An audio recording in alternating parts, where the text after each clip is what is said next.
എന്നിട്ട് അവിടെ ചെന്ന് കഴിഞ്ഞാൽ എന്താവും? പിന്നൊന്നുമില്ല. അപ്പോ നമ്മുടെ ഇവിടെ കർമ്മങ്ങൾ അവശേഷിച്ചുകൊണ്ട് ഗുരു പറയും താഴോട്ട് പോടാ, താഴോട്ട് പോടാന്ന്. അപ്പൊ ഇതെല്ലാം എൻഡി ആയി ഇല്ലേ? ഇവിടുത്തെ ഊർജം സഹസ്രാരത്തിൽ ചെന്ന് താഴോട്ട് ഇറങ്ങും. പിന്നെന്താ ഉള്ളത്? ആ ശൂന്യത്തിലേക്ക് ആ ടോർച്ചുമായിട്ട് അങ്ങോട്ട് പോവുക, പ്രകാശമായിട്ട് പോവുക, ആത്മപ്രകാശമായിട്ട് മൂലാധാരത്തിൽ വീണ്ടും ചെന്നിരിക്കാം. അല്ലെങ്കിൽ ഏതെങ്കിലും ഉചിതമായ ചക്രങ്ങളിൽ പോയിരിക്കാം. എന്തിനാ? ക്ഷേത്രത്തില് ഉത്സവത്തിന് കൊടി കയറ്റുന്ന കണ്ടിട്ടില്ലേ? ഉത്സവം കഴിയുമ്പോൾ പതിയെ കൊടി ഇറക്കി കെട്ടുന്ന കണ്ടിട്ടില്ലേ? എന്താ? കുണ്ടലിനി ഏറ്റിയാൽ മാത്രം പോരാ, കുണ്ടലിനി ഇറക്കാനും പഠിക്കണം. ഇറക്കിയില്ലെങ്കിൽ അങ്ങ് പോവും. എല്ലാവരും കുണ്ടലിനി മേലോട്ട് കയറ്റാൻ നടക്കുകയല്ലേ. ആ കയറ്റിക്കും എവിടം വരെ കയറും? അവനോ മസിൽ പിടിച്ചാൽ അഹങ്കാരം മാത്രം കൂടും. അല്ലെങ്കിൽ ഇതെല്ലാം കടന്നു പോയിട്ട് തിരിച്ചു വരും. ഏത് റോക്കറ്റ് മേലോട്ട് വിട്ടാലും താഴെ വന്ന് വീഴുവേ ഇല്ലേ? എത്ര ഉയർത്തി പറക്കുന്ന പക്ഷിക്കും ഭൂമി വന്നേ മതിയാവും ഇല്ലേ? എവിടെ പോയാലും നമുക്ക് തിരിച്ച് നമ്മുടെ ഈ പ്രിയ അമ്മയുടെ അടുത്ത് വന്നേ പറ്റൂ, അമ്മയുടെ ഗർഭത്തിലേക്ക് വന്നേ പറ്റൂ. ആരാണ് അമ്മ? ഭൂമി ദേവി. നമ്മുടെ അച്ഛനാരാ? ഭാഗവതിക രൂപത്തിൽ നോക്ക്. സൂര്യനായി ഉജ്ജ്വലിച്ചിരിക്കുന്ന പ്രകാശമില്ലെങ്കിൽ ഇവിടെ ജീവനുണ്ടോ? അതിൽ നിന്ന് വന്ന ഓരോ കിരണങ്ങളായി ഞാനായിരിക്കുന്നു. അതിൽ നിന്ന് ഞാൻ മനസ്സുകൊണ്ട് ചെയ്ത കർമ്മങ്ങളൊക്കെ എൻ്റെ മെമ്മറിയിൽ, എൻ്റെ ഓർമ്മകളിൽ ഇങ്ങനെ കിടക്കുക. എൻ്റെ മുൻജന്മ കർമ്മങ്ങൾ എന്നുള്ള പേരിൽ ഞാനിപ്പോൾ ഈ ജന്മത്തെ അനുഭവിക്കുന്നു. അനുഭവിച്ചോ? സന്തോഷത്തോടെ അനുഭവിച്ചൂടെ? പാടാ, പക്ഷെ ശ്രമിച്ചു നോക്ക്. ശീലിച്ചു കഴിഞ്ഞാൽ കുഴപ്പമില്ല. സുഖവും ദുഃഖവും ഒക്കെ സന്തോഷത്തോടെ അനുഭവിക്കുക. സന്തോഷം ഞാൻ പറയുന്ന ആനന്ദമയ കോശത്തിൽ നിന്നാട്ടോ. ബന്ധമില്ലാതെ ഒറ്റപ്പെടുത്തമില്ലാതെ അനുഭവിക്കുന്ന കർമ്മത്തെ അനുഭവിക്കുന്നതിനെയാണ് ഞാൻ സന്തോഷത്തോടെ ജീവിക്കാൻ പറയുന്നത്. ഇത് നമുക്ക് ഒഴിവാക്കാൻ പറ്റുമോ? അടുത്ത ജന്മത്തിലുള്ള ബാങ്ക് ഡിപ്പോസിറ്റ് ഒക്കെ ഇപ്പൊ ചെയ്തുകൊണ്ടേ ഇരിക്കുക നമ്മൾ. അത് ഇപ്പൊ ഇതുവരെ പ്ലാൻ ചെയ്തിരിക്കുന്നതൊക്കെ കൊണ്ട് കത്തിച്ചു ചേർത്ത് ഇനിയുള്ളതും ആ ഹോമാഗ്നിയിലേക്ക് ജ്വലിപ്പിച്ച് കൊണ്ട് കളാം. പിന്നെ വേണമെങ്കിൽ ചിലരും എടുക്കാം, വേണ്ടെങ്കിൽ എടുക്കാതിരിക്കാവുന്ന ഒരവസ്ഥയുണ്ട്. അതല്ലേ പരമസിദ്ധി? സ്വാതന്ത്ര്യമല്ലേ പരമമായ സിദ്ധി? അല്ലാതെ പറക്കാനും മനസ്സ് വായിക്കാനും ചെറുതാവാനും അണിമ ഗരിമ തുടങ്ങിയ സിദ്ധികളും ഒക്കെ ഉള്ളതാ. പക്ഷെ ഇതിലേക്ക് പോകുന്ന വലിയ പ്രയാസമാണ്. മനസ്സിന്റെ ലിമിറ്റേഷനാണ് അതൊക്കെ. മനസ്സിന്റെ സമ്പൂർണ്ണ ലയനമാണ് മോഹക്ഷയമാകുന്ന, മോഹക്ഷയ സ്വരൂപമായിരിക്കുന്ന, ആനന്ദമയ സ്വരൂപമായിരിക്കുന്ന ആത്മസത്യം അഥവാ ശാന്തി. ആ ശാന്തി തന്നെയാണ് സ്വാതന്ത്ര്യം. എനിക്ക് സ്വാതന്ത്ര്യം എന്നിൽ നിന്നാണ് വേണ്ടത്. പുറത്തെവിടെ സ്വാതന്ത്ര്യം? പ്രകൃതിയുടെ റൂൾസ് അനുസരിച്ചല്ലേ ശരീരം പ്രവർത്തിക്കുക. എൻ്റെ ഇഷ്ടത്തിനാണോ ശരീരം പ്രവർത്തിക്കുന്നത്? പ്രകൃതിയുടെ റൂൾ അനുസരിച്ചാണ്. എൻ്റെ ഇഷ്ടത്തിനാണെങ്കിൽ ഞാൻ ചിലപ്പോൾ ശ്വാസമൊക്കെ എടുക്കാൻ മറന്നുപോയി ചത്തുപോകില്ലേ? ഹൃദയമൊക്കെ ഞാനാ ഇടിപ്പിക്കുന്നെങ്കിൽ വലിയ പാടല്ലേ ഇതൊക്കെ? ഇതൊക്കെ റിപ്പയർ ചെയ്യണ്ടേ? എങ്ങനെ ഓരോ ആഹാരം എങ്ങനെ ശരീരമായിട്ടിരുന്നു ഓരോരോ വ്യത്യസ്തമായ കോശങ്ങൾ. ഏകകോശമായിരുന്ന ഞാൻ എത്ര അനേകായിരം കോശങ്ങളായി അല്ലേ? അനേകായിരം അല്ലല്ലോ, കോടാനുകോടി കോശങ്ങളായി മാറിയിരിക്കുന്നു. നാക്കിലെ കോശം അല്ലല്ലോ വയറ്റിലെ കോശം ആണോ? എങ്ങനെയാണ് നാക്കുകൊണ്ട് സ്വാദറിയുന്നത്? കൈകൊണ്ട് തൊട്ടാൽ എന്തുകൊണ്ട് സ്വാദറിയുന്നില്ല? ഒരേ കോശമാണെങ്കിൽ എങ്ങനെ വ്യത്യസ്തമായിരിക്കുന്നത്? എന്തൊരു അത്ഭുതമല്ലേ! ഇത്രയും വലിയ ഒരു ശരീരത്ത് രണ്ട് ചെറിയ കണ്ണു വെച്ച് അതിൽ അതിസൂക്ഷ്മമായ ഒരു ദ്വാരത്തിൽ കൂടി ലോകത്തെ മുഴുവൻ നമ്മൾ കാണുന്നു ഇല്ലേ? അസൂക്ഷ്മമായ ആ ദ്വാരത്തിൽ കൂടെ പ്രപഞ്ചത്തെ മുഴുവൻ കാണുന്ന ആ കണ്ണിനെ കാണാൻ പറ്റുന്നില്ല. കണ്ണുകൊണ്ട് കണ്ണ് കാണാൻ പറ്റുമോ? പറ്റില്ല. കണ്ണാടി നോക്കുമ്പോൾ കാണില്ല, അത് പ്രതിബിംബം. നേരിട്ട് കാണാൻ പറ്റില്ലല്ലോ. എന്തൊരു അത്ഭുതം! എല്ലാവരെയും നമുക്ക് കാണാം, നമ്മുടെ കണ്ണിനെ നമുക്ക് കാണാൻ പറ്റില്ല. ആ കണ്ണിന്റെ പുറകിരിക്കുന്ന മനസ്സാകുന്ന കണ്ണിനെ കാണാൻ എത്ര ശ്രദ്ധ വേണം. കണ്ണിലൂടെ കാണുന്ന മനസ്സല്ലേ. നമ്മൾ നോക്കുമ്പോൾ ഒരാളെ കാണുന്നു, ഇയാളെന്റെ ശത്രു. വേറെ ആളെ കാണുന്നു, ഇയാളെ എനിക്ക് ഇഷ്ടം വെറുപ്പ്, ഇഷ്ടം വെറുപ്പ്. അല്ലെങ്കിൽ മൈൻഡ് ചെയ്യുന്നില്ല, ന്യൂട്രാലിറ്റി. ഈ ഇഷ്ടവും വെറുപ്പും കൂടെ ചേർന്നാണ് രാഗദ്വേഷങ്ങളാണ് മനസ്സിനെ നിരന്തരം ചലിപ്പിച്ചുകൊണ്ടിരിക്കുന്നത്. ഈ ചലന സ്വരൂപത്തിന് രക്ഷ വേണ്ടേ? ഇടയ്ക്ക് നിൽക്കണ്ടേ? ഇടയ്ക്ക് നിൽക്കുന്ന വഴിയാണ് അഘോരമാർഗം. ഇതെല്ലാം മറക്കാതിരിക്കുക. ഈ പറയുന്ന കാര്യങ്ങളൊക്കെ ഇങ്ങനെ ചിന്തയിലിട്ട് ഇങ്ങനെ ചെയ്യുക. എന്നിട്ട് അവനവൻ്റെ പണി നല്ല സുന്ദരമായിട്ട് സന്തോഷത്തോടെ ഉത്സാഹത്തോടെ ചെയ്യുക. എന്തൊക്കെ വേണോ അതൊക്കെ നേടുക. പണം വേണോ, പ്രശസ്തി വേണോ, പവർ വേണോ ഒക്കെ നേടുക. ഇതിലൊന്നും ഒരു കഥയില്ലെന്നറിഞ്ഞുകൊണ്ട് സന്തോഷത്തോടെ നേടുക. അപ്പം പിന്നെ പോയാലും കുഴപ്പമില്ലല്ലോ. അപ്പം നേട്ടമൊന്നും അല്ലല്ലോ. അപ്പം നമുക്ക് മനസ്സിലാവും നമ്മുടെ ഇച്ഛയ്ക്കനുസരിച്ചാണ് ഈ പ്രകൃതി പോലും പ്രവർത്തിക്കുന്നതെന്ന്. ജീനിയുടെ സിനിമയില്ലേ അലാദിൻ, എൻ്റെ അത് ജീനി പറയുന്നൊരു വാക്കുണ്ട്, your wish is my command.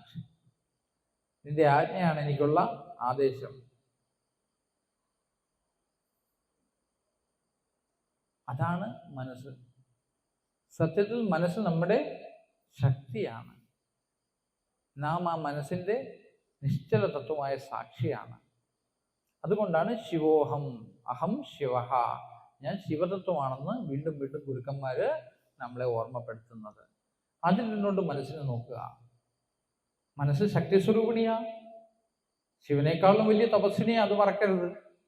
അതുകൊണ്ട് മനസ്സിനെ അങ്ങ് കയറി കീഴ്പ്പെടുത്തി കളയാം, കീഴ്പ്പെടുത്തി കളയാം, ജയിച്ചു കളയാം എന്നൊക്കെ വിചാരിക്കുന്നത് മൗഢ്യമാണെന്നാണ് എൻ്റെ അഭിപ്രായം.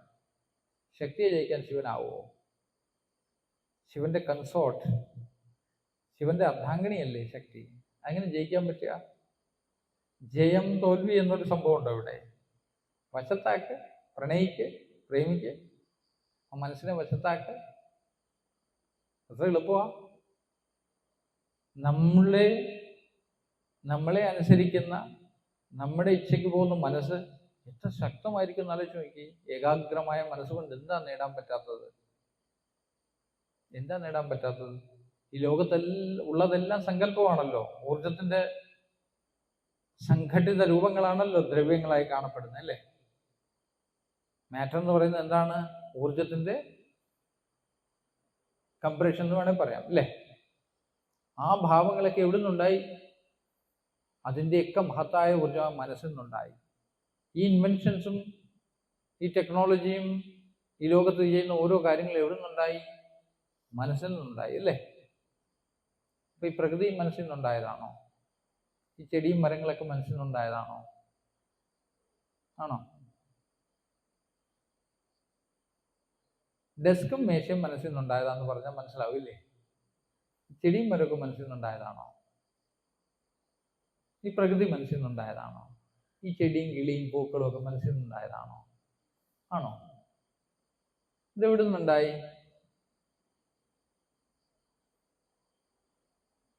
സൂക്ഷ്മത്തിൽ നോക്ക്, അവിടെയും ഫിസിക്സ് വർക്ക് ചെയ്ത് കാണാം. അത് ഊർജം തന്നെയാ, മനസ്സിൽ നിന്നാണ് ഉണ്ടായത്. പക്ഷെ ഞാനുണ്ടാക്കിയതല്ല. ഡെസ്ക് ഞാൻ ഉണ്ടാക്കിയതാ, മൈക്ക് ഞാൻ ഉണ്ടാക്കിയതാ. പക്ഷെ ഗ്രഹനക്ഷത്രാദികളെ ഞാൻ ഉണ്ടാക്കിയതാണോ? ഈ ആകാശം, ഭൂമി, ജലം, വായു, ഇതിനൊക്കെ ഞാൻ ഉണ്ടാക്കിയതാണോ? ഒരു ദിവസം വലിയൊരു ശാസ്ത്രജ്ഞൻ ഈശ്വരനെ വെല്ലുവിളിച്ചു, നീ മണ്ണിൽ നിന്നും മനുഷ്യനെ ഉണ്ടാക്കി, ആ മനുഷ്യനെ എനിക്കും ഉണ്ടാക്കാൻ പറ്റും, ഞാൻ എൻ്റെ ടെക്നോളജി ഞാൻ ഡെവലപ്പ് ചെയ്തിരിക്കുന്നു. ദൈവം പറഞ്ഞേ, അത്ര നീ വളർന്നോ? കൊള്ളാമല്ലോ. ദൈവം ക്രൂരനൊന്നുമല്ല കേട്ടോ, ദൈവം പാവാ. ദൈവം പറഞ്ഞു, അങ്ങനെയാക്കി നീ കാണിക്കൂ അതെങ്ങനെ ഉണ്ടാക്കിയെന്ന്. ഞാനും മറന്നു പോയിരിക്കുന്നു, ഒത്തിരി മുമ്പേ ഉണ്ടാക്കിയതല്ലേ. ഉടനെ പറഞ്ഞു, ഞാനിപ്പോൾ കാണിച്ചു തരാം. അവൻ ലാബിലേക്ക് ദൈവത്തെ കൂട്ടിക്കൊണ്ടുപോയി. അവിടുന്ന് കുറച്ച് മണ്ണെടുത്തു, സൃഷ്ടി ആരംഭിക്കാൻ ശ്രമിച്ചു. ദൈവം പറഞ്ഞു, നിക്ക് ആദ്യം നീ മണ്ണുണ്ടാക്കുക,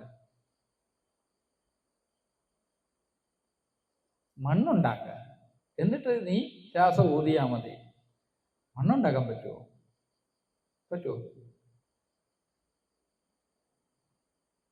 ചെടിയൊക്കെ നമുക്ക് എന്താ പറയുക, ടെക്നോളജിയിലൂടെ ഒക്കെ കൺവേർട്ട് ചെയ്യാൻ, ജീൻ എഡിറ്റിംഗ് ഒക്കെ ചെയ്യുന്നുണ്ടല്ലോ, അതൊക്കെ പറ്റും.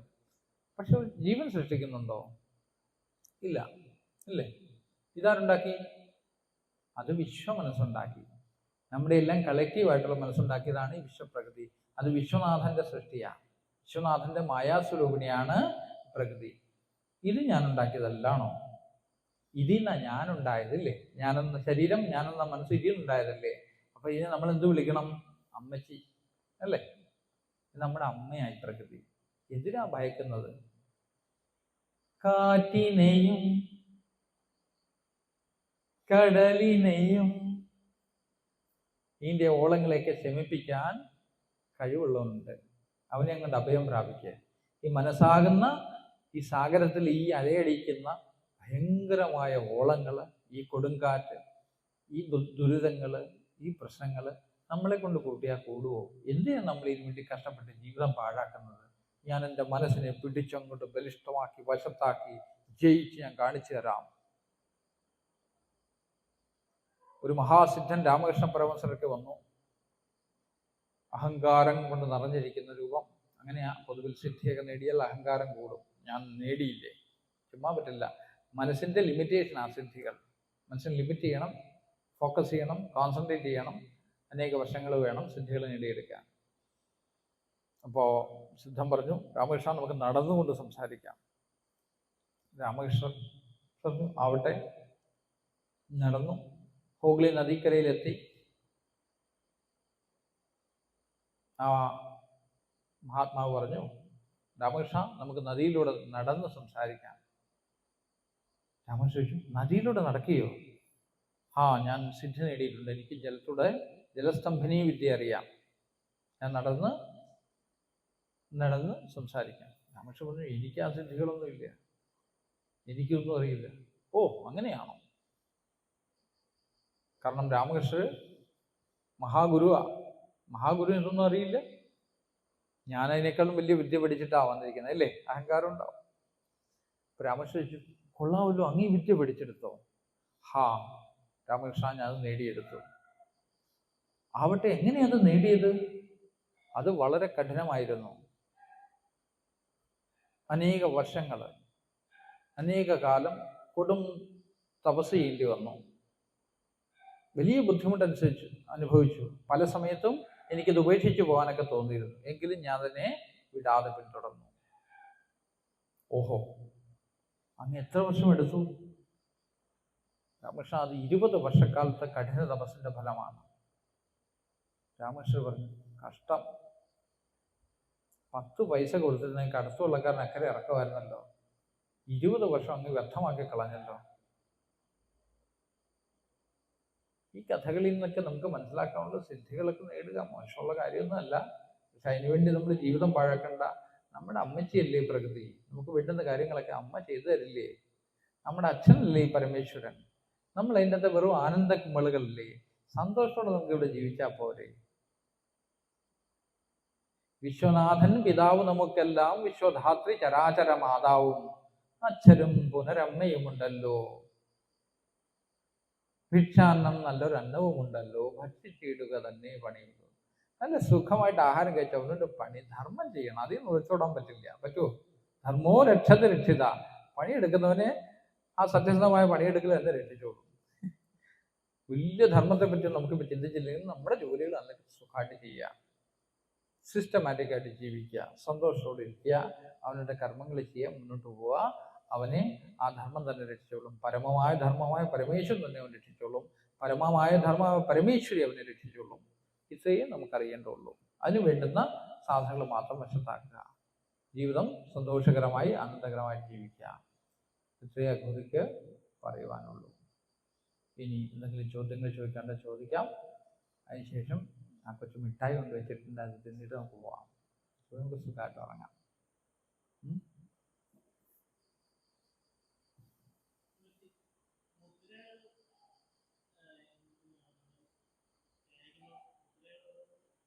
മുദ്രകൾ വേണമെന്നില്ലേ? മോദം തരുന്നതാണ് മുദ്ര എന്നാണ് അതിൻ്റെ നിരുക്തി.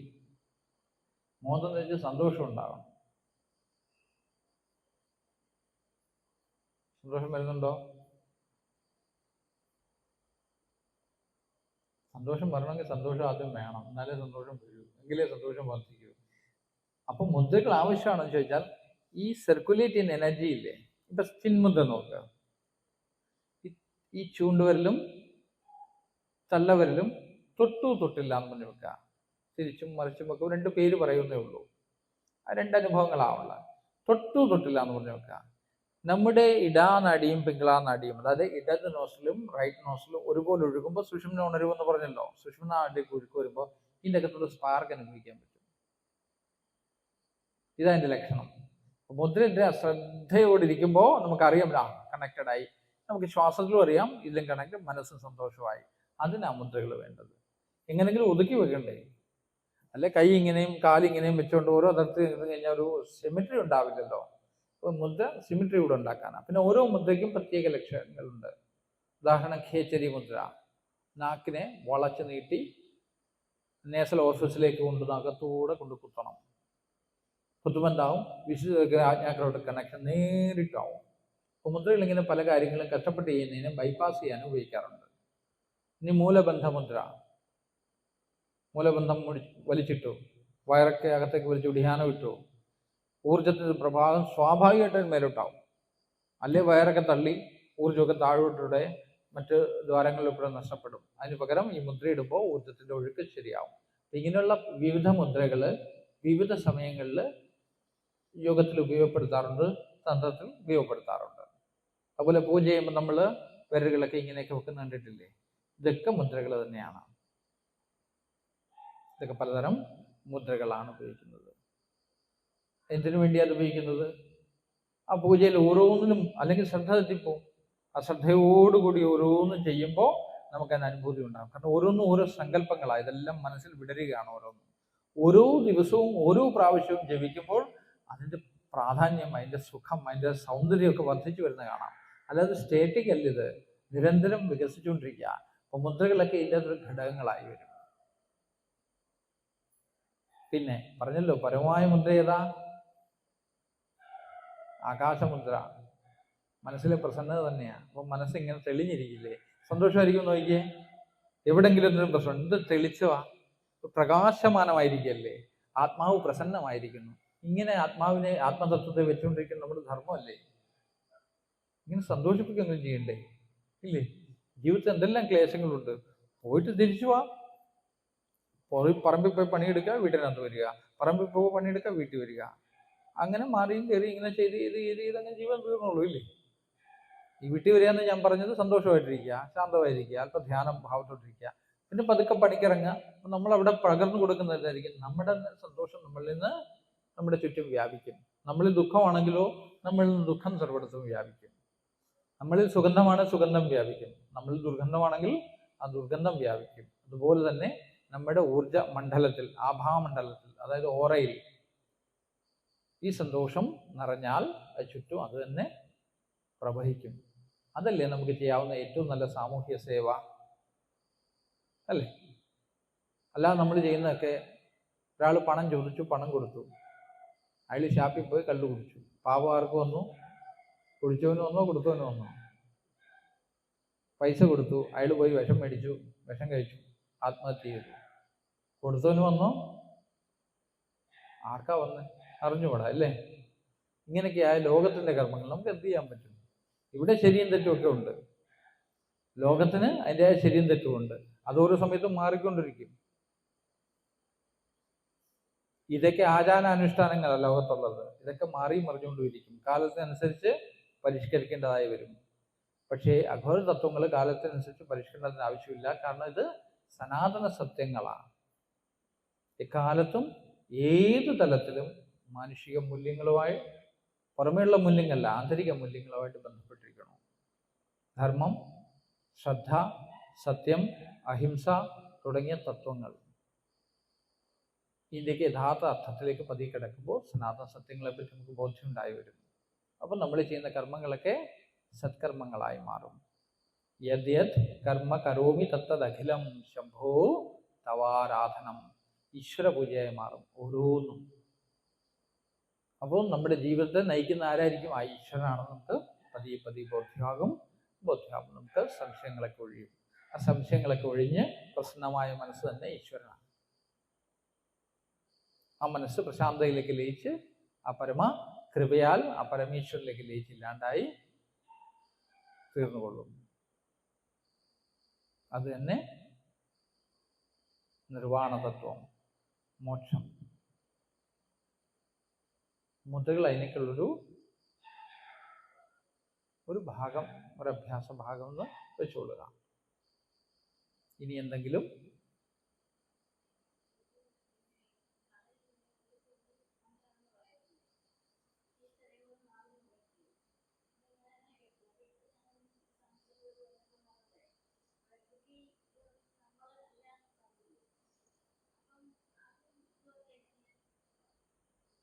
ഏതുമായിട്ട്? പ്രകൃതി ഞാനുമായിട്ടോ?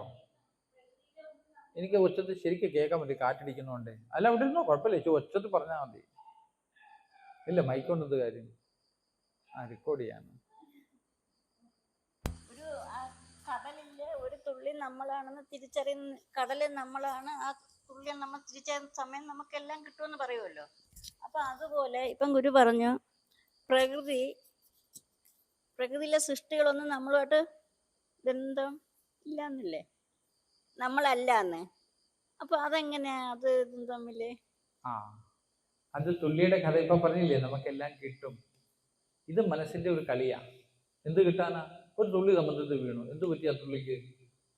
അല്ല, ആ ഒരു തുള്ളി, ആ വലിയ സമുദ്രത്തിന് അറിയത്തില്ലല്ലോ ആ തുള്ളി അതാ നമ്മളാണെന്ന്. അപ്പൊ പറഞ്ഞ് മനസ്സിലാക്കാൻ പറ്റില്ല. പറഞ്ഞു മനസ്സിലാക്കേണ്ട കാര്യമില്ല. ഇത് ശ്രദ്ധിച്ച് സ്വയം ഒന്ന് ചോദ്യത്തെ ഒന്ന് ശ്രദ്ധിച്ചു നോക്കുക. സമുദ്രത്തിന് മനസ്സിലാവുന്നില്ലോ ഞാനെന്ന്. എന്നെ അറിയേണ്ട കാര്യം എന്ത് സമുദ്രത്തിന്? എന്നെ പോലെ അനേകായിരം തുള്ളികൾ ചേർന്നില്ലേ സമുദ്രം ഉണ്ടായത്. ഞാൻ എന്റെ ഉപനിഷത്തിൽ കേട്ടത്, ഞാൻ തുള്ളി സമുദ്രമാണെന്ന് തുള്ളി അറിയുന്ന സമയം. അതെങ്ങനെ അറിയും? അതെങ്ങനെ അറിയാൻ പറ്റുക? ഞാൻ അതാ ചോദിച്ചത്. ഒരു തുള്ളി സമുദ്രത്തിലേക്ക് ഒന്ന് വീണു, തുള്ളിക്ക് എന്ത് പറ്റി? അപ്പൊ പിന്നെ അതല്ലേ സത്യം. ഞാൻ പ്രകൃതി ഈ രണ്ടായിട്ട് നിൽക്കുന്ന സമയത്തോളം പ്രശ്നങ്ങളുണ്ടാവും. ഞാൻ നീ, ഇതല്ലേ ദ്വൈതം. അത് അദ്വൈത ബോധമാവണം. അദ്വൈതമാണ് അഘോരം. അതിന്റെ പ്രാക്ടിക്കൽ ആപ്ലിക്കേഷൻ. ഞാനുണ്ടോ? ഉണ്ട്. അനുഭവം ഇല്ലേ? ഞാൻ ആരാ? ഞാൻ അറിയുന്നുണ്ടോ? ആ ഉണ്ട് എന്നുള്ള അനുഭവത്തെ നിരന്തരം ശ്രദ്ധിച്ചാൽ ഞാൻ ആരാന്ന് മനസ്സിലാവും. ഞാൻ ആരുമല്ല. അപ്പൊ ഈ പ്രകൃതിയോ? എല്ലാമാണ്.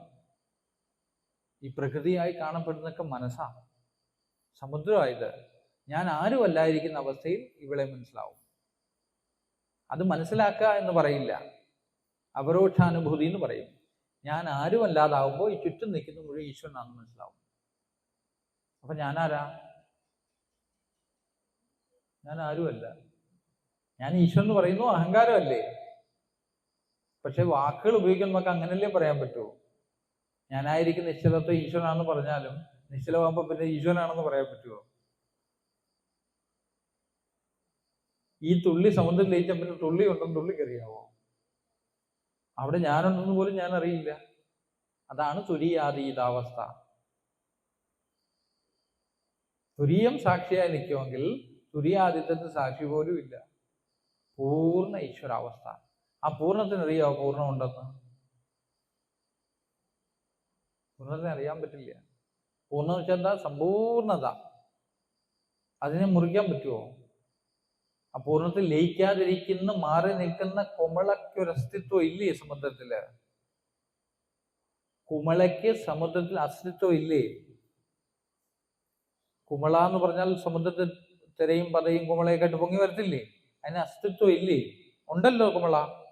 ഉണ്ടോ?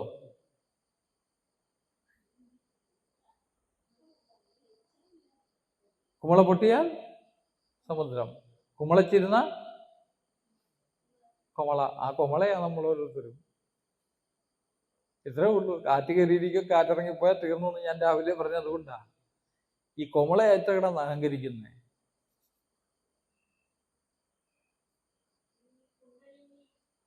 അതവിടെ നിൽക്കട്ടെ, രണ്ടാമത്തെ ചോദ്യം അടയ്ക്കട്ടെ. ഇത് പിടിക്കട്ടെ ആദ്യം. ഈ കുമള ഇല്ലാത്തതാണ്, സമുദ്രത്തിന്റെ ഒരു രൂപഭേദമാണ് കുമള. സമുദ്രമായിട്ട് കമ്പയർ ചെയ്യാൻ പറ്റുമോ? എന്നിട്ട് ഞാൻ ആരുവാ? ഈ നമ്മുടെ ഈ ഹാളിൽ പോലും ഞാൻ എത്ര നിസ്സാരോ അല്ലേ? ഈ ദേശത്തോ ഈ രാജ്യത്തോ ഈ ഭൂമിയെ സംബന്ധിച്ചപ്പോൾ ഞാനൊരു അണുപോലും അല്ല. ആ ഞാനാണ് ഉലകം വല്ലാനുഴറിയ നീയോ വില പിടിയാത്തൊരു തലയോടായി ആത്മവിദ്യാലയമേ. ഈ തലക്കത്ത് നമ്മളിങ്ങനെ ചിന്തിച്ചു കൂട്ടുക അല്ലേ? ഇതാ ശ്മശാനത്തിൽ കിടന്ന് കരിഞ്ഞു പുകഞ്ഞു പൊടിഞ്ഞ് കത്തിത്തീരുക. അത്രേ ഉള്ളൂ ഈ ചിലക്കകത്തിരിക്കുന്നത്. ഈ കൊമളയൊന്ന് പൊട്ടിയാൽ തീർന്നു. ഈ കൊമളിച്ചിരിക്കുക നമ്മളിങ്ങനെ കൊമളിച്ച് വീർത്ത് വീർത്ത് തവള ഇങ്ങനെ വീർത്തിരിക്കുകയല്ലേ. പാണ്ടിലോറി വരുമ്പോൾ തവള ഇങ്ങനെ വീർത്ത് നിൽക്കും. അതൊന്ന് കയറി ഇറങ്ങിയ ഓ ഇതുപോലെയുള്ളൂ നമ്മുടെ ഈ അസ്തിത്വത്തിന് വലിയ പ്രാധാന്യം കൊടുക്കാതെ ഞാൻ ഈശ്വരനാണ് എന്ന് പറയുമ്പോൾ അതിൻ്റെ അർത്ഥം അതാദ്യം ഒന്ന് മനസ്സിലാക്കി വെക്കുക. അതിനും അപ്പുറം കിടന്നാണ് ഞാൻ ആരുമല്ല എന്നുള്ള അവസ്ഥ. അവിടെ ഞാനും ഇല്ലല്ലോ, അത് പറയാൻ ഞാനില്ല. അതാ പൂർണ്ണാവസ്ഥ. അതിന് തൊട്ട് താഴെയുള്ള രുദ്രഗ്രന്ഥി എന്ന് പറയും. ആ അഹങ്കാരമാണ് ഞാൻ ഈശ്വരനാണെന്നുള്ളത്. അഹം ബ്രഹ്മാസ്മി. അങ്ങനല്ല നമ്മുടെ അനുഭവം. ബ്രഹ്മം അഹമസ്മി. ഈശ്വരൻ ഞാനായിരിക്കുന്നു. കടല് കുമളയായിട്ടിരിക്കുന്നു. കുമള കടലായിട്ടിരിക്കുകയല്ലോ, കടല് കുമളയായിരിക്കുന്നു എന്നുള്ള അറിവിനെ മനസ്സിലാക്കിയാൽ മതി. ഈശ്വരനാണ് ഞാനായിരിക്കുന്നത് മനസ്സിലാക്കുക. ഞാൻ ഈശ്വരനല്ല. ഞാനെങ്ങനെ ഈശ്വരനാവുക? ഞാൻ അഹങ്കാരമാ, ഞാൻ കുമളയാ. ഒന്ന് പൊട്ടിച്ചു വിട്. അത് അവനോട് തന്നെ പറയണം. എന്നെ കൊണ്ട് എന്നെ പൊട്ടിക്കാനും പറ്റുമോ? പറ്റില്ല. കൃപ കൊണ്ട് മാത്രം ആ കുമള പൊട്ടുന്നവരെ അങ്ങ് സന്തോഷിച്ചോണ്ടിരിക്കും. ഈശ്വരകാലക്കടെ ഇരിക്കട്ടെ. ഇനി കുണ്ടലിനി എന്ത് പറ്റി?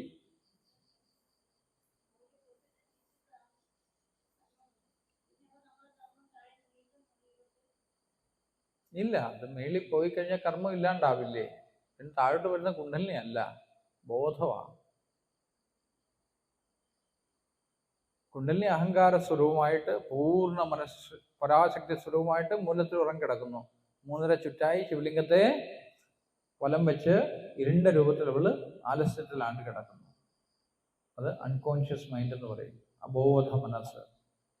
അതിനെ ഉണർത്തി പ്രകാശമാകുന്ന തപസ്സുകൊണ്ട് തപസ്സും പ്രാണായാമം കൊണ്ട് അതിനെ കുംഭിപ്പിച്ച് ഉണർത്തി എടുത്ത് പതിയെ ചക്രങ്ങളെ ഭേദിച്ച് സഹസ്രാരപത്മത്തിൽ എത്തിക്കുന്നതാണ് കുണ്ടലിനി യോഗ സംഭൂർത്തി. അൺകോൺഷ്യസ് മൈൻഡ് സൂപ്പർ കോൺഷ്യസ് മൈൻഡായി മാറും. Unconscious, subconscious, conscious and super conscious. അങ്ങനെ മനസ്സിനെ പൂർണ്ണതയിലെത്തിക്കുക. ആ പൂർണ്ണമായ മനസ്സ് പതിയെ താഴോട്ട് ഇറങ്ങി വരുന്നത് പിന്നെ മനസ്സല്ല വരുന്നത്, ആ മനസ്സിന്റെ കേന്ദ്രമാകുന്ന ബോധമാണ് ഇറങ്ങി വരുന്നത്. വീണ്ടും ആഴങ്ങളിലുള്ള പ്രപഞ്ചത്തിലെ ഇരുട്ടിലേക്ക് ഇറങ്ങുക. പിന്നെ ഞാൻ ശരീരത്തിലല്ല ഇരിക്കുന്നത്, വിശ്വശരീരത്തിലേക്കാണ് പ്രവേശിക്കുക. പിന്നെ ആ ശരീരം വെറും ഭൗതിക ദേഹമല്ല, ദിവ്യദേഹമാണ്. ആ ദേഹത്തിൽ തിരിച്ചിറങ്ങി വരുന്ന കാര്യമാണ് പറഞ്ഞത്. അതിലേക്ക് ഇറങ്ങി വരുമ്പോൾ ഞാനെന്ന് മുമ്പേ പോയ ആളല്ല ഇറങ്ങി വരുന്നത്. ആളെപ്പോലെ തോന്നും. കയറ് കിടക്കുന്നു, അതിന് തീയിട്ട് കഴിയുമ്പോൾ കത്തിക്കഴിയുമ്പോൾ ഒരു കയറിന്റെ രൂപത്തിൽ അവിടെ ചാരം കിടക്കില്ലേ, കയറാന്ന് തോന്നും. പക്ഷെ എടുക്കാൻ പറ്റുമോ? ഒടിഞ്ഞു പോകും. എന്ന് പറഞ്ഞ പോലെ മുന്നോട്ട് പോയ ആ കയറ്, മേലോട്ട് പോയ കയറ് തിരിച്ച് ചാരമായിട്ട് അതായിട്ട് വരുന്നത്. ചാരം മാത്രമായിട്ട് താഴോട്ട് വരും. അമ്ലതയെല്ലാം നഷ്ടപ്പെടും. ശരീരത്തെയും മനസ്സിലെയും ചാരം മാത്രം അവശേഷിക്കും. മനസ്സിലാവുന്നുണ്ടോ? അപ്പൊ അങ്ങനെ തിരിച്ചിറങ്ങി വരുന്നത് കേവല ബോധസ്വരൂപമായ ആ സത്യമാണെന്ന് മനസ്സിലാക്കുക. അല്ലെങ്കിൽ മനസ്സ് ബോധമായി തീർന്ന് ആ ബോധമാണ് താഴോട്ട് വരിക. മേലോട്ട് പോയതോ അഹങ്കാരം.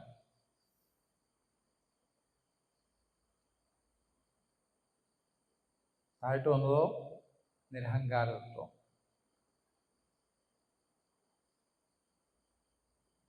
ഇത് ക്ഷേത്രത്തിൽ നമ്മൾ ഉത്സവം കണ്ടിട്ടില്ലേ?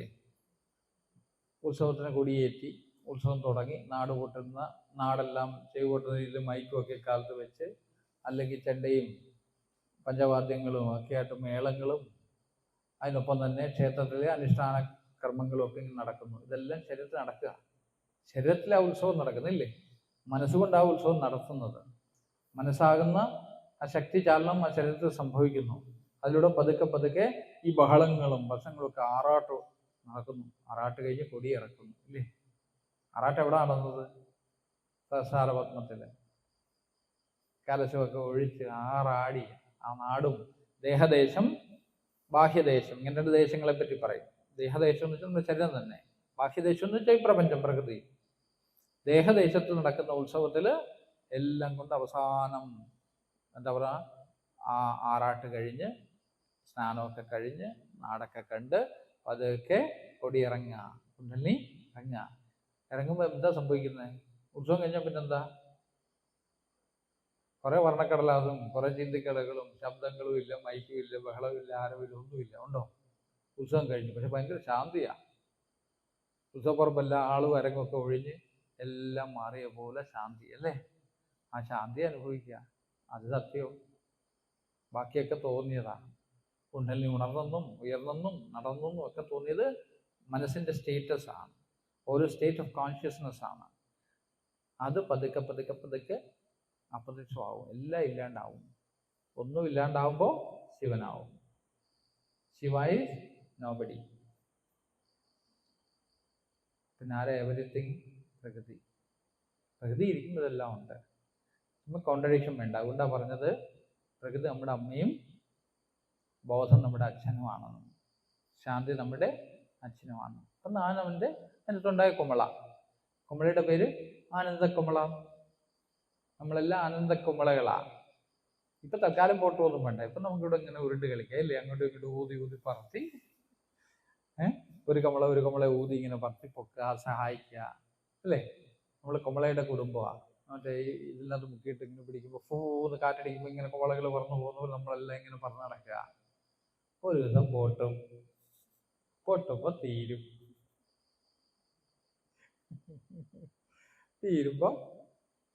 പിന്നെ പ്രശ്നമൊന്നുമില്ലല്ലോ. അപ്പൊ ഇരിക്കുമ്പോഴും പ്രശ്നമില്ലാങ്ങി ഇരുന്നൂടെ? അതിനൊരു വഴിയല്ലേ ഉള്ളൂ, സന്തോഷമായിട്ടിരിക്കാന്നൊരു മാർഗമല്ലേ ഉള്ളൂ. വേറെന്ത് ചെയ്യാൻ പറ്റും? നിരന്തരം അവനവനെ ആനന്ദാനുഭൂതിയിൽ നിർത്തുക. പൊട്ടണ സമയം പൊട്ടട്ടെ, നോ പ്രോബ്ലം. നമ്മളെ നോക്കാൻ അച്ഛനും അമ്മയുണ്ട്, പിന്നെ നമുക്കെന്ത് പ്രശ്നം? എല്ലാ അച്ഛനും അമ്മയും നോക്കിക്കണം എന്നും പറഞ്ഞ് കുത്തിയിരിക്കാൻ പറ്റില്ല, പണി എടുത്തോണം. അച്ഛനും അമ്മയും വേണ്ടൊക്കെ ചെയ്തോളും. അവർ ഭയങ്കര കാശുകാരാണ്. ഞാൻ തല്ലിയാണ് എന്ത്? അച്ഛനും അമ്മയും ഭയങ്കര കാശുകാരാണ്. എന്താ കുഴപ്പം? അതുപോലെ നല്ലൊരു അച്ഛൻ്റെ അമ്മയുടെയും കാശല്ലേ വല്ല പ്രയോജനമുള്ളൂ. നമ്മളുണ്ടാക്കിയതൊക്കെ എന്ത് കട്ടപ്പെട്ട് വല്ലൊക്കെ സൂക്ഷിച്ചു വെച്ച് വല്ലതും നടക്കുമോ? അച്ഛനും അമ്മ തന്ന ധനമാണെങ്കിലോ നമുക്ക് ആ ലാവിഷടിച്ച് ജീവിക്കാം അല്ലേ?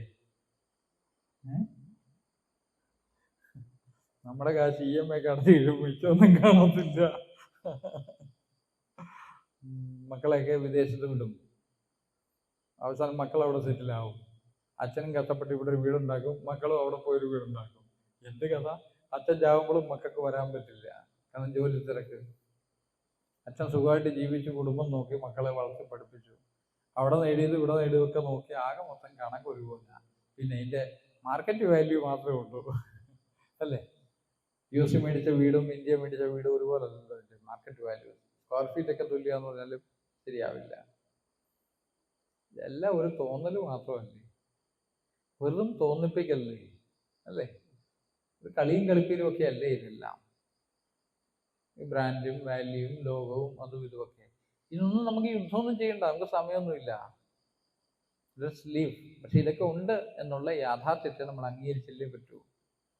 ബുദ്ധിപൂർവ്വം ഇതിനെയൊക്കെ നമുക്ക് ഹാൻഡിൽ ചെയ്തല്ലേ പറ്റൂ. അത് ചെയ്തോണം.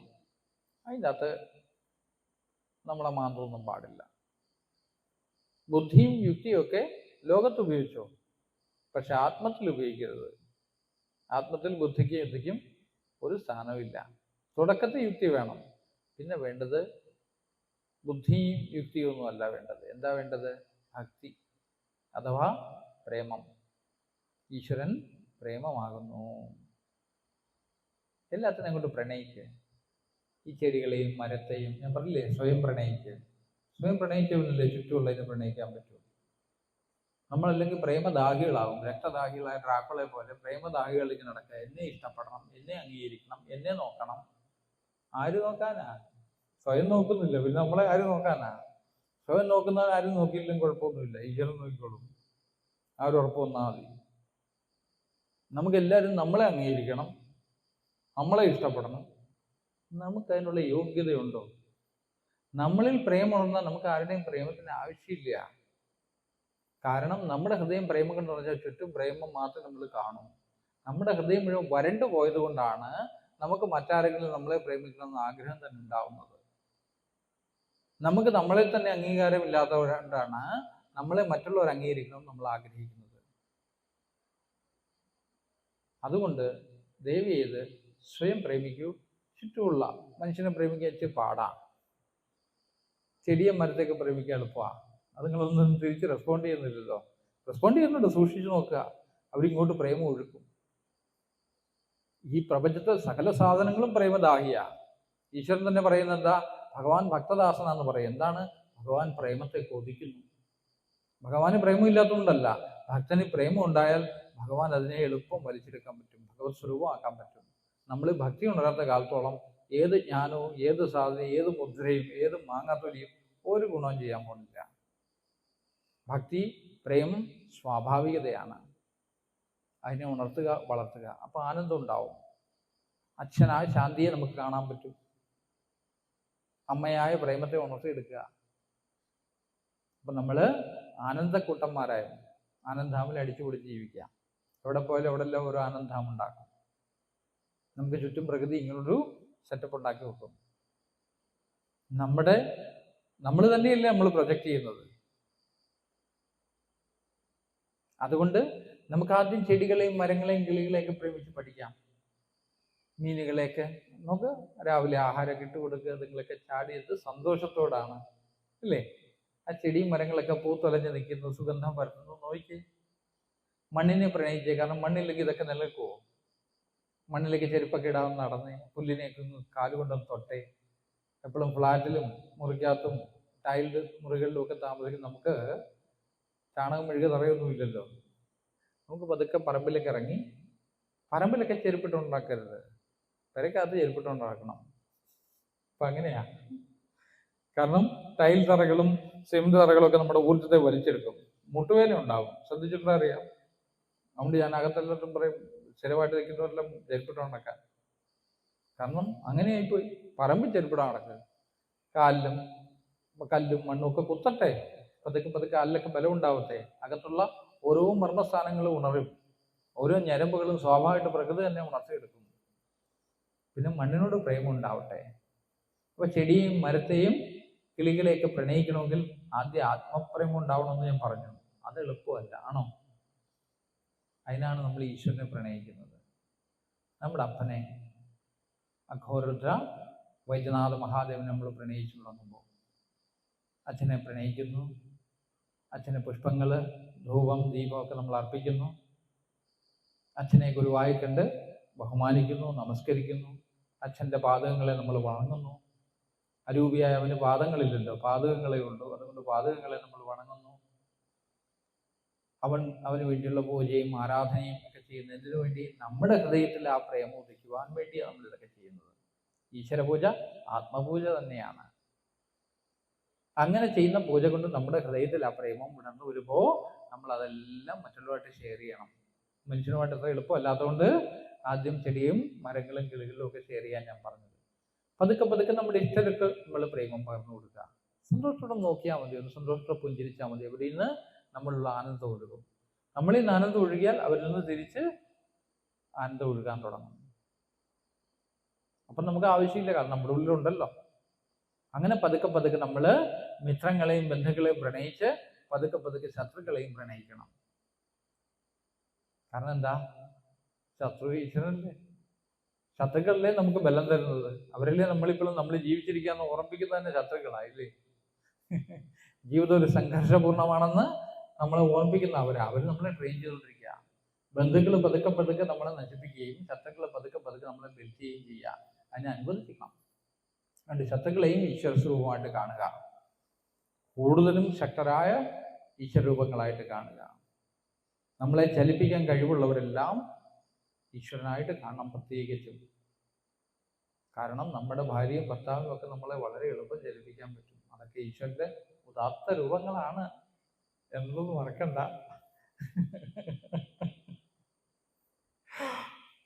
ഇത് വലിയ പ്രയാസമാണ്, പക്ഷേ സാധന ഇങ്ങനെയൊക്കെയാ. ഇത് വലിയ തപസ്സാ. എൻ്റെ മക്കളെ കാട്ടിൽ പോലും തപസ് ചെയ്യാൻ വലിയ കുഴപ്പമില്ല. ഹിമാലയത്തിൽ നല്ല സുഖമാണ്. ഞാനിപ്പോൾ വിയറ്റ്നാമിലെ നല്ല തണുപ്പുള്ള ദേശങ്ങളിൽ ഏകദേശം 5-4 ഡിഗ്രി തണുപ്പ് വരുന്ന സ്ഥലങ്ങളിലായിരുന്നു. എന്തോ സുഖം. ആ കാട്ടിലൊക്കെ ചുമ്മാ ധ്യാനിക്കുക, ഒന്നും ചെയ്യണ്ട, ശാന്തമായിട്ട് ഇരുന്നാൽ മതി. ഹിമാലയത്തിൽ അതിലും സുഖമാണ്. നമ്മുടെ ഒരു കൊച്ചു ഗുഹയ്ക്കകത്തോ അല്ലെങ്കിൽ ഒരു കൊച്ചു സാധന മുറിക്കകത്തോ നല്ല തണുപ്പത്ത് ഒരു അഗ്നികുണ്ടമൊക്കെ ജ്വലിപ്പിച്ച് സുഖമായിരുന്നു ധ്യാനിക്കാൻ പരമസുഖമാണ്. പക്ഷെ സമൂഹത്തിലേക്ക് ഇറങ്ങി വന്ന, വീട്ടിലേക്ക് വന്ന നിങ്ങൾ വിചാരിക്കുന്ന വലിയ സുഖമൊന്നുമില്ല. നിങ്ങൾ പേടിക്കണ്ട. സന്യാസിയാ സുഖിക്കുന്നവൻ. നമ്മളല്ല ഇവിടെ കിടന്ന് പുകഞ്ഞുകൊണ്ടിരിക്കുക. സന്യാസിക്ക് ദുഃഖമൊന്നുമില്ല. ദുഃഖം ഉണ്ടാവും സന്യാസിയല്ല. അതുകൊണ്ട് അവര് ഞങ്ങൾ ഗുരുബാബയൊക്കെ ഉണ്ടാക്കി തരും നല്ല റൊട്ടി. എന്തൊരു സ്വാദിഷ്ടമാണ്. ആൾക്കറിയാ. രാജ്യമടി ചോദിച്ചു നോക്ക്, എന്തൊരു സ്വാദാന്നറിയോ. ആ തണുപ്പത്ത്, നല്ല തണുപ്പാ. തണുപ്പ് നമ്മൾ ഏശിയല്ല. മന്ത്രങ്ങൾ നിരന്തരം ജപിക്കുന്നതുകൊണ്ടും അഗ്നികുണ്ടം നിരന്തരം ജ്വലിപ്പിച്ചിരിക്കുന്നതുകൊണ്ടും തണുപ്പൊന്നും ഏൽക്കുകയല്ല. അവിടെ ഉണ്ടാക്കുന്ന ആഹാരം അതങ്ങോട്ട് ഇട്ടാൽ മതി, ദഹിച്ചോളും. നല്ല നെയ്യ്, നല്ല ചെറുപയർ, കിച്ചടി, ആഹാ, വായി വെള്ളം ഊറുന്നത് പറയുമ്പോൾ. അത്ര സ്വാദിഷ്ടമായ ആഹാരം കഴിച്ച് ശുദ്ധമായി ശാന്തമായി തപസ് ചെയ്യുന്ന അവര് ത്യാഗികളാന്ന് പറഞ്ഞാലുണ്ടല്ലോ. അപ്പൊ നിങ്ങളൊക്കെ ആരാ? ഇതിത്ര കഷ്ടപ്പാടൊന്നും ഇല്ല, പക്ഷെ വീട്ടിലിരിക്കാൻ വലിയ പാടാണ്. അതുകൊണ്ട് മഹായോഗികളെ വീട്ടിലാ ഈശ്വരത്വം തോന്നുന്നു. വലിയ പാടാ. അവിടെ പക്ഷെ നമുക്ക് സ്വർഗരാജ്യം സൃഷ്ടിച്ചേ മതിയാവൂ. സ്വർഗരാജ്യം ആദ്യം നിന്നെ സൃഷ്ടിക്കുക. സ്വർഗരാജ്യം നിങ്ങളിൽ തന്നെ. എങ്കിൽ നമുക്ക് ചുറ്റുമുള്ളവരിലും സ്വർഗരാജ്യം ഒരുപക്ഷെ സൃഷ്ടിക്കുവാനായേക്കും. നമുക്ക് ലോകത്ത് ഒരാളെ പോലും നമ്മളെ കൊണ്ട് പ്രേരണം ഉണ്ടായില്ലെങ്കിലും അവനവനെങ്കിലും പ്രേരണം ഉണ്ടാവണ്ടേ. കുറഞ്ഞ പക്ഷം എനിക്കെങ്കിലും ഗുണമുണ്ടായിരിക്കണ്ടേ. എൻ്റെ ആരോഗ്യമെങ്കിലും ഞാൻ സംരക്ഷിക്കാൻ മറ്റുള്ളവർക്ക് കുറഞ്ഞ പക്ഷം ഞാൻ ഒരു രോഗബാധ ഞാനായിട്ടുണ്ടാക്കി വെച്ച രോഗങ്ങളിൽ നിന്ന് എന്നെ രക്ഷിക്കാൻ ഞാൻ ശ്രമിക്കണ്ടേ. രോഗങ്ങൾ വരാതിരിക്കാൻ ശ്രദ്ധിക്കണ്ടേ. അതിന് ആരോഗ്യം വേണ്ടേ. അതുകൊണ്ട് ആരോഗ്യം, പ്രസന്നത, ഈ രണ്ട് സാധനയുടെ പ്രധാന കാര്യങ്ങളായി കണ്ട് അതിന് വേണ്ടുന്നതായ കർമ്മങ്ങളെ ആചരിച്ചു കൊള്ളുക, അവനവൻ്റെ ധർമ്മത്തെ ആചരിച്ചു കൊള്ളുക, അനുഷ്ഠിച്ചു കൊള്ളുക. ഇത്രേ പറയാനുള്ളൂ. ഇത് സരളമല്ല, ഇത് വളരെ കഠിനമാണ്.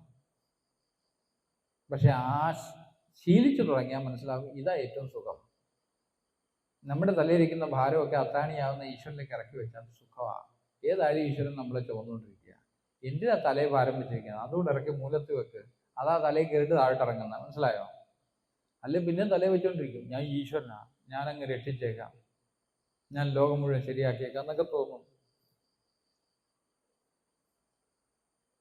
അതെ, ലോകത്തെ മുഴുവൻ നന്നാക്കാൻ വേണ്ടി ഞാൻ വന്നിരിക്കുക.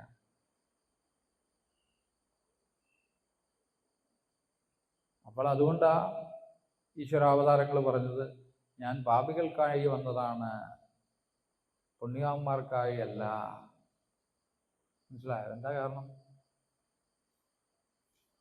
ആലോചിച്ച് നോക്ക്. അതുകൊണ്ട് സരളമാകുക, ചിന്തകൾ ഉന്നതിയിലെത്തട്ടെ. അഘോരതത്വം പ്രാചീന തത്വമാണ്. ഭൂമിയിൽ വേരുകൾ ഉറപ്പിച്ച് നിർത്തുക. എന്തിനാ? ആ ശാഖകളെ ആകാശം മുട്ടപ്പടർത്തുക. ഭൂമിയിൽ കാലുറപ്പിച്ചുകൊണ്ട് കൈകൾ കൊണ്ട് ആ നക്ഷത്രങ്ങളെ തൊടാൻ പറ്റുന്നതായിരിക്കണം പൂർണ്ണ പുരുഷൻ, വിരാട് പുരുഷൻ. വിരാട് രൂപമാണ് ഈ പ്രപഞ്ചം മുഴുവൻ നിർമ്മിക്കുന്ന പരമേശ്വരനിൽ ഞാനാകുന്ന കണം അലിഞ്ഞില്ലാണ്ടാവട്ടെ. ഞാനാകുന്ന കുമ്പള ആ പരമ ആകാശത്തെ പൊട്ടി ലയിച്ചില്ലാണ്ടാവട്ടെ. വെള്ളത്തിൽ മുങ്ങിയിരിക്കുന്ന ഞാനാകുന്ന കുടം ഉടഞ്ഞ് അകത്തും പുറത്തും വെള്ളമായി തീരട്ടെ. ഞാനില്ലാണ്ടാവട്ടെ. അവൻ മാത്രം ഉദിച്ചുണരട്ടെ. അവൻ മാത്രം. തുഹി തു, നീ മാത്രം.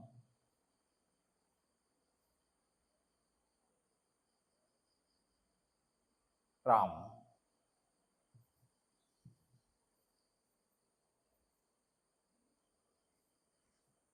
സമയം 10 മിനിറ്റ് കൂടുതലെടുത്തിരിക്കുന്നു. ഇനിയിപ്പോൾ ചോദ്യങ്ങളൊക്കെ നാളെ ആവാം. ഇനി ഞാനുറങ്ങാൻ പോകും മുൻപായി നിനക്കേകുന്നീതാ നന്ദി നന്നായി. ഇന്നു നീ കാരുണ്യപൂർവം ചെയ്ത നന്മകൾക്കൊക്കെയുമായി നിന്നാഗ്രഹത്തിനെതിരായി ചെയ്തോരൻ കൊച്ചു പാപങ്ങൾ പോലും എൻ കണ്ണുനീരാൽ കഴുകാം. മേലിൽ പുണ്യപ്രവൃത്തികൾ ചെയ്യാം.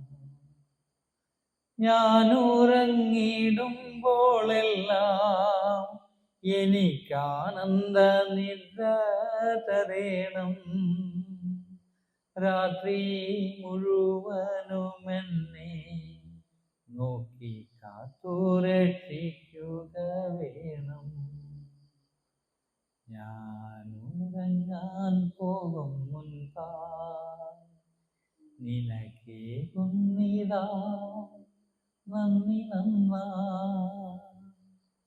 ഇന്നു നീ കാരുണ്യപൂർവം ചെയ്ത നന്മകൾക്കൊക്കെയുമായി.